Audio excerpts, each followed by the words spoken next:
Mega శ్రావణ మాస sale exhibition ఘనంగా ప్రారంభోత్సవం. ముఖ్య అతిథిగా ఎల్బీనగర్ శాసనసభ్యులు దేవిరెడ్డి సుధీర్ రెడ్డి. ఎల్బీనగర్ విశాల తెలంగాణ ప్రతినిధి. మెగా శ్రావణ మాస సేల్ ఎగ్జిబిషన్ బీడీ రెడ్డి గార్డెన్లో నిర్వహించాము. ఎగ్జిబిషన్కు ముఖ్యంతిథిగా స్థానిక శాసనసభ్యులు దేవిరెడ్డి సుధీర్ రెడ్డి హాజరై ప్రారంభం చేశారు. అదేవిధంగా స్థానిక కార్పొరేటర్ మొద్దు లచ్చిరెడ్డి హాజరు. శాసన సభ్యులు మాట్లాడుతూ S3 ఈవెంట్స్ అనగా సబితారెడ్డి, శ్రీలతారెడ్డి, స్వప్నరెడ్డి అని అర్థం. ఇది రెండవసారి నిర్వహించడం జరుగుతా ఉంది. వీరు మంచి నాణ్యమైన వస్తువులను ఈ ఎగ్జిబిషన్లో నిర్వహించడం సంతోషకరం. సరసమైన ధరలకు ఈ ప్రాంత ప్రజలకు అందించండి. మీరు అభివృద్ధిలోకి రావాలని సూచిస్తున్నాను అని శాసనసభ్యులు కొనియాడారు. నిర్వాహకులు మాట్లాడుతూ మా కార్యక్రమానికి మా యొక్క ఆహ్వానాన్ని మన్నించి విచ్చేసిన మీ అందరికీ ముందుగా ధన్యవాదాలు తెలియజేస్తున్నాము. మా ఎగ్జిబిషన్లో జ్యువెలర్స్, పాపప్ శారీస్, అనేక రకాల తిను బండారాలు, స్వచ్ఛమైన వి లభించును. ఇక్కడికి వచ్చినచో అనేక రకాల వెరైటీలు అందుబాటులో ఉంటాయి. అందుకని మా ఎగ్జిబిషన్కు రాగలరని మా యొక్క మనవి. ఈ రోజు బిఎన్ రెడ్డి నగర్ డివిజన్ పరిధిలోని చైతన్య నగర్ బీడీ రెడ్డి గార్డెన్స్లో నిర్వహించిన S3 ఈవెంట్స్ వారు ఏర్పాటు చేసిన శ్రావణమాస ఎగ్జిబిషన్ సేల్ కార్యక్రమంలో BN Reddy Nagar division GHMC corporator Moddu Lachi Reddy గారు పాల్గొనడం జరిగింది. ఈ కార్యక్రమంలో S3 ఈవెంట్స్ సభ్యులు సబితారెడ్డి, శ్రీలత, స్వప్న మరియు మహిళా నాయకురాలు పద్మరెడ్డి, కవితరెడ్డి, గీతరెడ్డి మరియు పార్టీ సీనియర్ నాయకులు శంకరయ్య గౌడ్, బీజవాయం అధ్యక్షులు సురేష్ కుమార్, ఎస్సీ మోర్చా ప్రధాన కార్యదర్శి దుర్గా ప్రసాద్ మరియు తదితరులు ఉన్నారు.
గార్డెన్స్లో S3 ఈవెంట్స్ సబితా రెడ్డి గారి ఆధ్వర్యంలో వాళ్ళ మిత్ర బృందం శ్రీలత స్వప్న వారి ఆధ్వర్యంలో మంచి ఈవెంట్ పెట్టడం జరిగింది.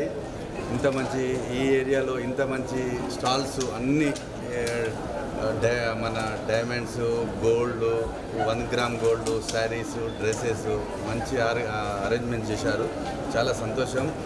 మ్యాక్సిమం దీంట్లో స్టాల్స్లో మహిళలే ఎక్కువ కనిపిస్తున్నారు. చాలా సంతోషం. ప్రతి ఒక్కరు కూడా ఇంట్లో ఊరికే కూర్చోవడం కంటే మనం కూడా ఒక సొంతంగా బిజినెస్ స్టార్ట్ చేద్దాం. శారీస్ బిజినెస్ అనుకో, గోల్డ్ బిజినెస్ అనుకో స్టార్ట్ చేసి ఇలాంటివి కూడా మనం కూడా పురుషులతో పాటు ధీటుగా మనం కూడా రాణించాలనే ఉద్దేశంతో మంచిగా చేస్తున్నారు. చాలా సంతోషం. ప్రతి ఒక్కరు కూడా ఎవ్వరు కూడా ఇంట్లో గృహిణిగా కూర్చోకుండా ఇలాంటి వ్యాపారాలు కూడా చేసి తప్పకుండా ఇదంతా మనం అనుకుంటాం వాళ్ళకే కాదు దేశానికి కూడా చాలా అవసరం. ఎవ్వరు టైం వేస్ట్ చేసుకోకుండా ప్రతి దాని మీద పని మీద కాన్సన్ట్రేషన్ చేసి ఇంత మంచి ప్రోగ్రామ్ను సక్సెస్ చేసినందుకు ఇది బిఎన్ రెడ్డి నగర్ డివిజన్, నేను కార్పొరేటర్గా ఉన్న డివిజన్లో సబితా రెడ్డి గారు వాళ్ళ మిత్ర బృందం అందరు కలిసి ఈవెంట్ ఇక్కడ చేస్తున్నందుకు చాలా సంతోషం. ఇంకా ఈరోజు సక్సెస్ఫుల్గా వీళ్ళ వ్యాపారం మంచిగా నడవాలని ఆ భగవంతుని కోరుకుంటున్నాను. ఇలాంటి ఈవెంట్స్ ఎన్నో చేయాలని కోరుకుంటున్నాను. Thank you.